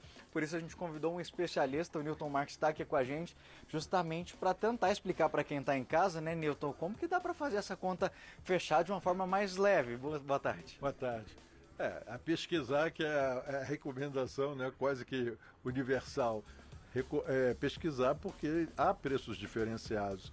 E é claro, também as marcas também, né? Porque as pessoas às vezes querem uma qualidade e não conseguem diferenciar uma qualidade melhor ou, né, ou mais ou menos. Nessa época é muito comum ter aqueles pais que, por conta própria, já separam, não levam a criançada, e tem aqueles que acabam levando para as próprias crianças escolherem. Como especialista, qual que é a recomendação que o senhor faz? Bom, a primeira coisa é realmente, se leva as crianças, claro que eles vão pressionar. Você já viu que em alguns supermercados, quando você entra no supermercado, tem coisas que você não necessariamente precisa comprar para te atrair. Você leva a criança e fala, vamos comprar aquilo ali, vou comprar ali. Então, isso daí não é recomendável porque geralmente as crianças querem, mas eles acabam também fazendo uma exigência e atrapalha essa pesquisa, né? A gente vê muito hoje em dia essa questão do parcelamento da internet, que hoje pesquisar ficou cada vez mais fácil, né? Você estando sentado em casa, assistindo o jornal agora com o celular, consegue ali pesquisar, olhar locais diferentes, também é uma opção. É a melhor coisa que tem, justamente porque é mais rápido e não precisa você ficar saindo, se deslocando de um lugar para outro. Você acaba... Existem até pais, associação de pais, que ajudam, porque eles fazem as pesquisas e acabam passando. Então, também isso é uma recomendação. E se por acaso esse pai não tiver não proceder dessa forma, ele pode até ser a pessoa que vai ter o grupo, vai criar o grupo e vai poder ajudar aqueles que não conseguem, né, fazer a pesquisa. Newton, por falar em criar o grupo, Rogério, deixa eu estar mostrando pra gente ali, é uma variedade de coisas, é lápis, caneta, borracha, caderno, fita, e se for colocar, a lista ela é gigantesca. Se esses pais, por exemplo, que fazem esse grupo aí de mostrar os locais das pesquisas, se eles se unem, por exemplo, para ir num lugar, dá para pechinchar por um desconto? É uma opção também? Tanto é que você vê que o modelo de uma cooperativa é o quê? Você juntar pessoas e aquilo ali acaba repassando para aquele grupo. Então é excelente, porque todo comerciante ele quer vender. E a maior quantidade ele oferece o desconto. E aí depois é repassado para aquelas pessoas do grupo. Vitória, eu estava conversando com o Newton aqui antes do jornal, que tem coisas que em determinadas épocas do ano ela tem um aumento sazonal ali. Seria uma opção também comprar agora nesse início mais as coisas básicas, como lápis, caderno, essas coisas para o início das aulas e tentar fazer o resto das compras um mês ali para frente? Se por acaso as escolas não estiverem exigindo, porque também você imagina, você levar um aluno e ele chega lá e cadê o material escolar, mesmo o básico? Mas se há uma possibilidade, essa daí é uma excelente ideia, porque nós até conversamos que todas as vezes que passa o Natal, passa a época da Páscoa, você vai ver que os preços acabam caindo. Então, nesse momento agora, os comerciantes querem vender e acabam, né, não conseguindo preços melhores, porque também às vezes não depende só dele, depende também lá de trás. Então, quando você começa a pechinchar e pesquisar, vai passando para trás, teoria da fila, né? Aquela oferta da procura, né? Agora falhou o ditado, mas é aquela questão da oferta e da procura. Não, sempre isso daí. Economia, a primeira lição é que nem uma tesoura. Você que não corta nada com a tesoura só com um lado, tem que ser com os dois lados. E a mesma coisa, é oferta e procura. Se tem muita procura, o que faz? O preço sobe. Se você tem muita oferta, o preço cai. E é dessa forma que se, né, vai chegando a um ponto de equilíbrio. Vitória, já fica a dica aí para os pais, até mesmo para você como Mateu para frente, tentar se antecipar. Se não dá para esperar, por exemplo, passar um pouquinho o início das aulas, já prever e tentar comprar antes dessa época em que essa questão da lei da oferta e da procura acaba aumentando os preços. Então a gente já está dando dica para o ano que vem, por exemplo, já se atentar e tentar antecipar essa lista também é uma boa. Você vê que em supermercado, o que acontece? As pessoas querem comprar muita coisa para estocar, só que eles pressionam o quê? Pressionam o estoque. Aí o que o comerciante vai em cima da indústria, ó, temos que produzir mais, dá aquela falsa sensação e a indústria não consegue, né, atender. Aí os preços sobem. Então, se as pessoas tiverem esse hábito de não comprar demasiadamente coisas que não precisam naquele momento, vai até ajudar para não pressionar os preços. E Newton, tem aquela questão também que aí são duas opções. De você tentar chegar, comprar tudo no lugar, negociar um desconto ali para pagar à vista, ou compensa mais sair pechinchando e comprar separado nos outros lugares? Então, se a pessoa vai ter um custo para se deslocar, e aquele negócio da internet, melhor coisa é pela internet. Mas se ele tiver que se deslocar fisicamente, vai ser ruim. Porque ele vai ter que gastar gasolina, vai ter que gastar um transporte, um Uber, qualquer coisa assim. Então, ele também não adianta ele querer fazer economia, trocar 6 por 8, não dá, né? Então, por isso é que é importante ele ver primeiro os preços. Essas dicas todas tem que consolidar isso, para aí você poder comprar a preços mais acessíveis. Nesse caso, a troca não sai nem 6 por meia dúzia, ela sai no prejuízo. E é importante a gente estar falando com um especialista justamente por isso, que muitas vezes, Vitória, a gente pensa que está conseguindo levar vantagem, eu encontrei mais barato ali na outra papelaria, mas não coloca nessa conta justamente o deslocamento. Quanto que vai custar para você ir para lá, de combustível, de transporte, até mesmo de tempo. Tudo isso tem que estar ali. Às vezes não é o valor que a gente está pagando no fim da conta, mas ele está embutido junto. E nessa mudança que ele vai para lá, ele acaba mudando, as coisas mudam. Tem uma dinâmica. Então ele tem que ter cuidado para ele, como se ele tivesse assim, vamos congelar tudo naquele momento. E aí esse negócio de sair para pesquisar, pode ser que em algum momento não tenha nenhum produto ou mesmo tenha subido. Então, é um processo meticuloso, muito cuidadoso de pesquisar, não é pura e simplesmente se lançar. E essa ideia do grupo eu acho que é genial, e de muita gente comprando, por isso é que são formadas cooperativas. A união faz a força, né? Então você se junta e acaba oferecendo para o comerciante uma possibilidade de ele vender muito mais. Ele vai querer reduzir o preço para ele ganhar na quantidade. Tá vendo, Vitória? É melhor não deixar a emoção tomar conta, se une ali mais pessoas para discutir ali o preço, para chegar lá e falar, ó, eu tô trazendo um grupo bom de pais aqui, a gente merece um descontinho melhor, dá para negociar. É aquela velha pechinchada, se for pagar com dinheiro, hoje em dia no Pix, consegue um desconto ainda maior. É realmente pesquisar, avaliar, porque a lista a gente sabe que ela é grande, que no fim o valor sai salgadinho ali, então por isso, Vitória, é preciso a gente realmente cuidar direitinho para conseguir economizar.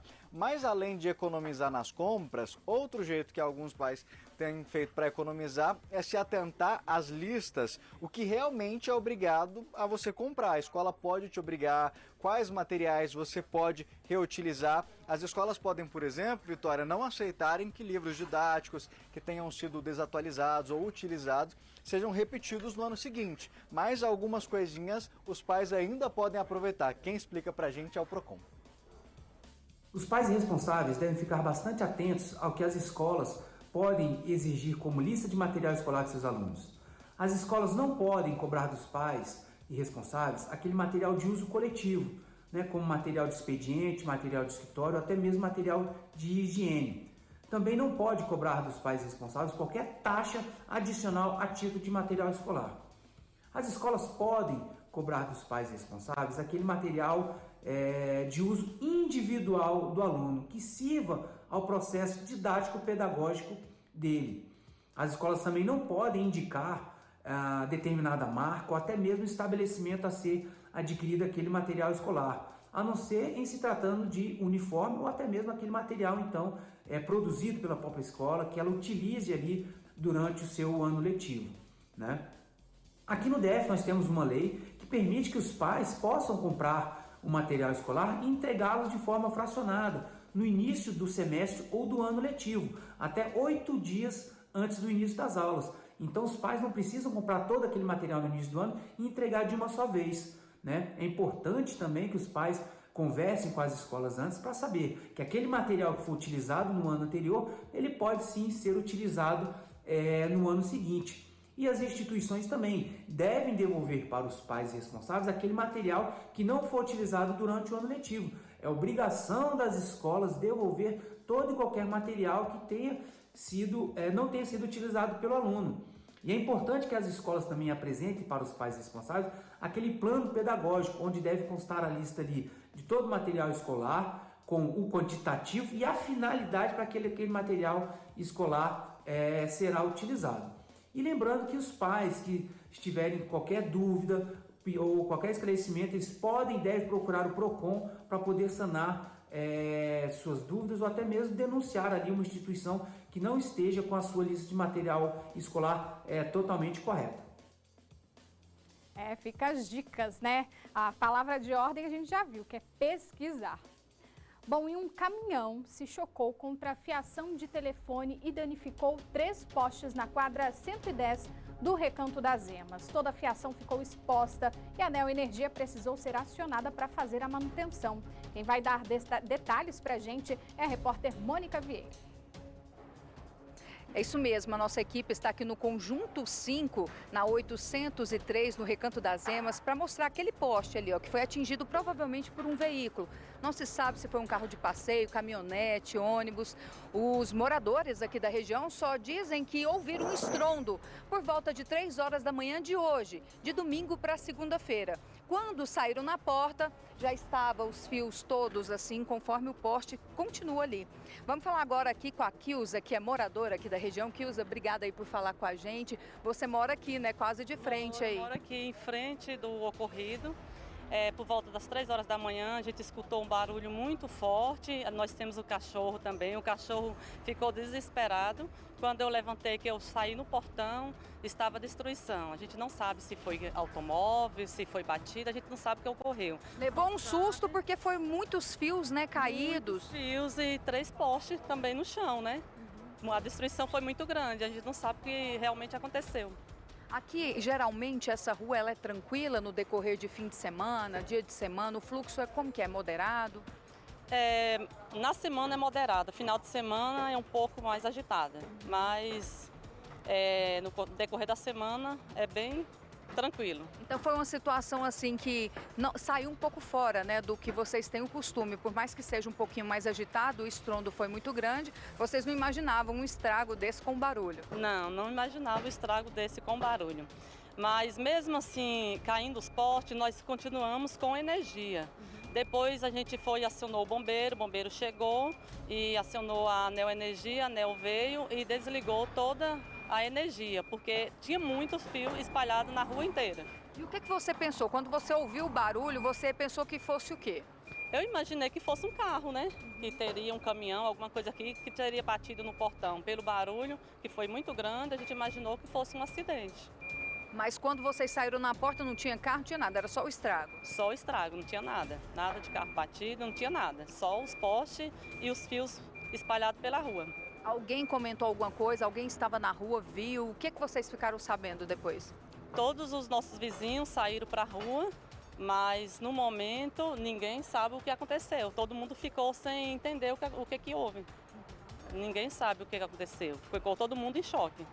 Aí o primeiro pensamento de vocês foi realmente acionar o corpo de bombeiros e aí logo ele viu a situação dos fios pela rua e foi onde a energia foi cortada de vocês para evitar possíveis acidentes. Isso, foi quando a energia foi cortada, a ANEEL chegou, cortou a energia para evitar acidentes.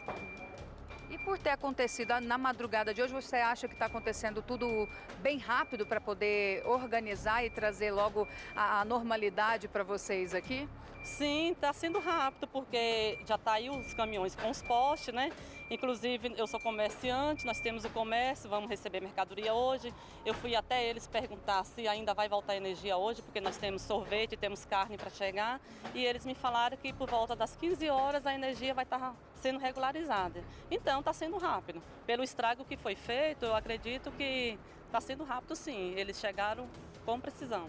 E aí o que eles informaram para vocês? Realmente os 3 postes terão de ser substituídos, não dá para recuperar nenhum deles? Não, eles não chegaram a falar, mas com certeza pelo estrago esses postes não vai ser aproveitado. Vai ter de ser trocado realmente, porque o estrago foi grande. E o que você pensa, se esses postes aí não estivessem nesses locais específicos e pelo barulho e esses carros tivessem, ou qual for que seja, né, se foi carro, se foi caminhão, tivesse batido no portão de uma casa, qual seria o estrago dentro aí da sua cabeça? O que você imagina pelo barulho que você ouviu na madrugada? Teria sido óbito na certa, né? Porque o barulho foi muito grande e o estrago foi muito grande, então o prejuízo não só materiais, né? Ia ser um prejuízo bem maior, né? Porque o estrago foi demais. Obrigada aí, viu, pela sua entrevista aqui com a gente. Você que tem um comércio aí já está torcendo para que fique tudo pronto, né? Para poder voltar ativo e vender tudo, né? Normalizar, isso mesmo. A gente precisa da energia, né? Para poder normalizar o comércio. Muito obrigada, viu? Pois é, vou mostrar para o pessoal aí de casa, Vitória, o que aconteceu aqui na rua. Segundo a Ilka, foram 3 postes que foram atingidos. Nossa equipe chegou aqui e a gente só vê os homens aqui nesse momento trabalhando aí, né? Existe esse carregamento com os postes que serão substituídos aqui, os novos, e eles estão trabalhando intensamente aqui, né, com os outros para poder retirar os que foram danificados e para poder fazer essa substituição mais breve possível para poder trazer a tranquilidade para o pessoal aqui que trabalha no local. A gente vai tentar falar com a equipe que está aqui trabalhando, mas nós vamos mostrar mais para frente aqui também como que tem muita gente aqui no local, Vitória. Eles sinalizaram ali a rua, no final da rua tem uma sinalização com cones e também com uma faixa de segurança, onde o pessoal não pode passar, está delimitado para carros e também para as pessoas andarem aqui na região. Isso para evitar acidentes, né? Porque estão mexendo com o poste e também com a questão da energia. Então todo cuidado nesse momento aqui é pouco. A gente vai mostrando para vocês todos os detalhes do que aconteceu aqui no Conjunto 5 da 803 no Recanto das Emas na madrugada de hoje. Não se sabe o que aconteceu por aqui. Se foi um caminhão, né, que passou levando tudo, se bateu, se foi racha, se foi acidente, ainda é uma incógnita isso. Né? Isso aí será investigado, né? Então a gente segue acompanhando aí esse caso. Eu volto com você, Vitória. Obrigada, Mônica. Como ela disse, né, esses estragos ocorreram na quadra 803, lá do Recanto das Emas. A Neoenergia informou que a ocorrência foi de madrugada e desde cedo tem equipes no local para fazer a manutenção. O objetivo é restabelecer o fornecimento de energia o mais rápido possível. Vamos voltar a falar sobre os atos terroristas do domingo, dia 8 de janeiro. A vice-presidente da OABDF, Lenda Tariana, falou sobre o andamento das investigações no caso dos atos de vandalismo na Praça dos Três Poderes. Apesar do grande número de pessoas detidas, a internet tem acelerado as audiências de custódia. Até agora, mais de 800 reuniões foram realizadas e ainda estão acontecendo. Elas estão acontecendo na modalidade 100% virtual, todas elas acontecem pela plataforma Zoom. O advogado tem o livre acesso àquela audiência.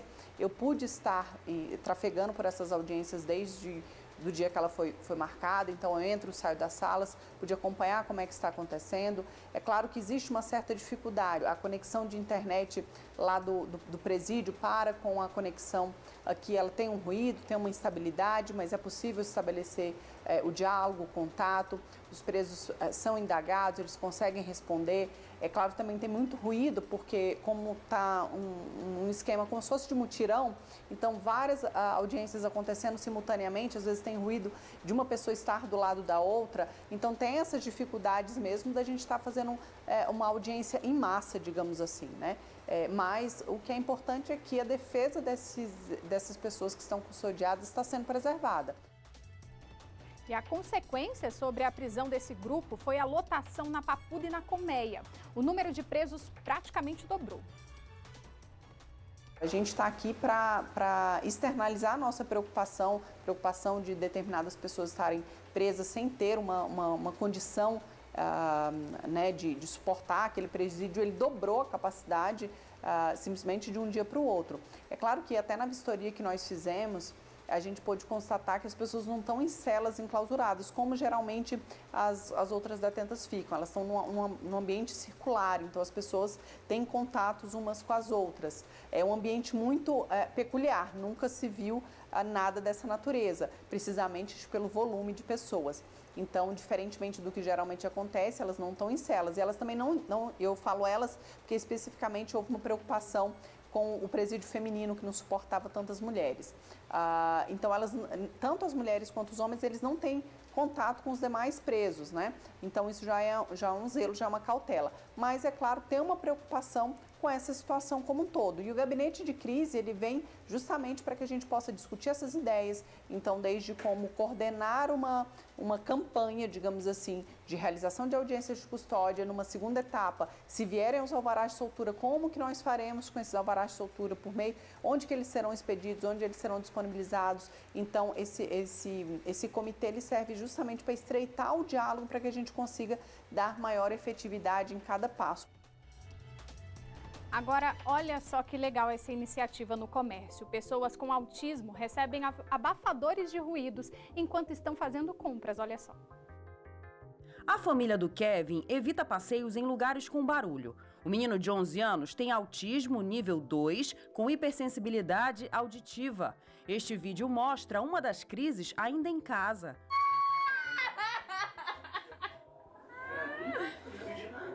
A criança se esmurra, a criança se morde, a criança agride outras pessoas porque ele não sabe o que fazer, o corpo dele grita. Dificuldade que pode ser enfrentada com equipamento simples, que agora está disponibilizado para empréstimo aos clientes deste shopping em Belém. A iniciativa é inspirada na experiência de quem conhece de perto a importância da inclusão. Uma colaboradora na administração que foi uma grande incentivadora, vamos dizer assim. Ela tem um filho autista e desde momento que a Jarina teve o Arthur, a gente começou a pensar em ações. Um estudo feito por pesquisadores da Universidade Federal do Rio Grande do Norte mostrou que cerca de 90% das pessoas com autismo têm alguma desregulação sensorial. Ou seja, um arrastar de cadeiras ou uma conversa de pessoas próximas, que para os outros são sons comuns, podem gerar um desconforto e até crises em quem faz parte do espectro autista. A coordenadora de políticas públicas para o autismo do Pará fala que ainda são poucas iniciativas como esta.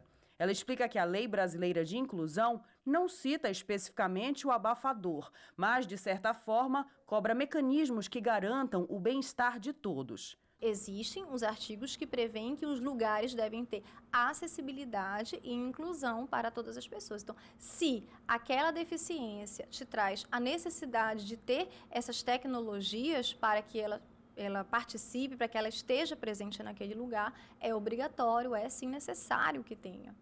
Quem vive na luta pela inclusão espera que a atitude sirva de exemplo, para que possamos perceber em mais rostos como o do Kevin, o quanto é bom ser respeitado e acolhido nas atividades mais simples. Tomar sorvete, brincar,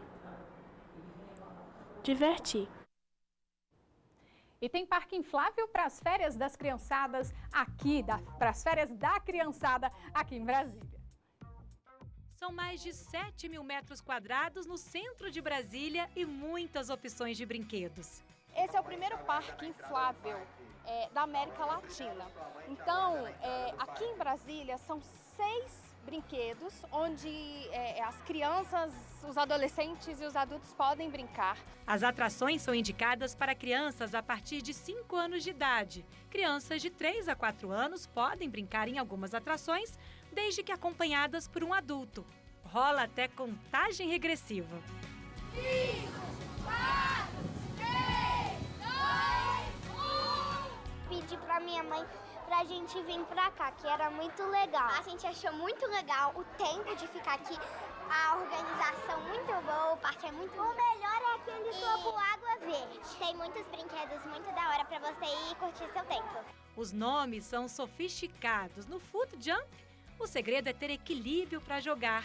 O Mega Slide é um escorregador gigante. Vale o esforço para descer soltando aquele grito.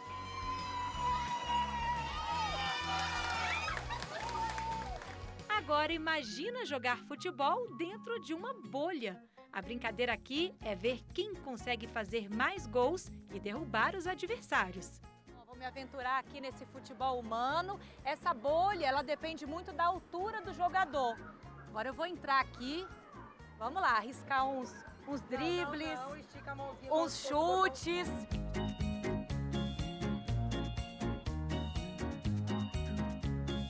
Para os pequenos tem esse castelo inflável e ainda opção para pular sem se molhar. A família do Alex veio de longe para curtir o parque. Todo mundo adora a água, né? E junta brinquedo com água, né? Que as crianças gostam mesmo. Agora, para quem quer viver a emoção das provas de obstáculos, dessas que a gente assiste pela TV, esse aqui é o brinquedo Ninja Splash. E é uma canseira, viu? Nesse circuito, a gente tem que pular, correr, fugir dos obstáculos, escorregar, de preferência, sem cair na água, que é para não dar aquele tibum, né? Para garantir a segurança, o parque conta com socorristas, monitores, além de praça da alimentação, vestiários e áreas de descanso. Segundo os organizadores, o espaço funciona até em dias de chuva, mas pode acontecer das atrações serem interrompidas. É bom se informar para curtir ao máximo toda essa diversão nas férias. É muito bom, eu tô adorando aqui. Muito bom para as crianças virem aproveitar também. Muito legal, nem queria ir embora. E hoje quem veio contar um pouco como será a semana em Poliana Moça é a atriz Rafaela Ferreira, que interpreta a personagem Nancy. Conta pra gente, Rafa. Olá, meus amigos brasilienses, eu sou Rafa Ferreira, eu interpreto a Nancy em Poliana Moça e essa semana a novela tá imperdível, então bora pros spoilers. Eu fugi porque eu não queria ser desligado pra sempre. Otto revela a Luke One que o androide não será desligado, mas com uma condição, que ele conte tudo o que viveu em suas aventuras. Antes eu não me preocupava não, mas agora que eu sei de tudo... Tá, fala logo, para de enrolação. Luca diz pra Roger que Celeste pode ser uma espiã dentro da Luke Fortescue. Faz sentido, não faz? Não sei não, isso tem que investigar primeiro, não é assim não, tá? Cobra afirma a Celeste que um dia o seu posto será dela e presenteia a filha com um carro luxuoso. Roger diz para Walt Disney e Violeta invadirem a casa de Luísa para verificar se o Pinóquio tá lá. Que não decepcione, me tem ideia errada, ideia ruim, é você. Ah, para de me bajular, Disney. Poliana bola um plano para Otto e Luísa irem juntos ao baile. Se for o par da tia Luísa no baile dançante. Tchá, tchá, tchá. Tchá, tchá, tchá. Pela doação significativa ao CLL, Tânia será homenageada no baile. Bora, bora. Depois desses spoilers maravilhosos, só assistindo pra saber como que tudo vai acontecer. Então não perde não, viu? Um beijo enorme e tchau, tchau! É isso, não perca Poliana Moça às 8h30 da noite. E a gente fica por aqui, obrigada pela audiência. Fique agora com SBT Esportes Brasília. Tchau!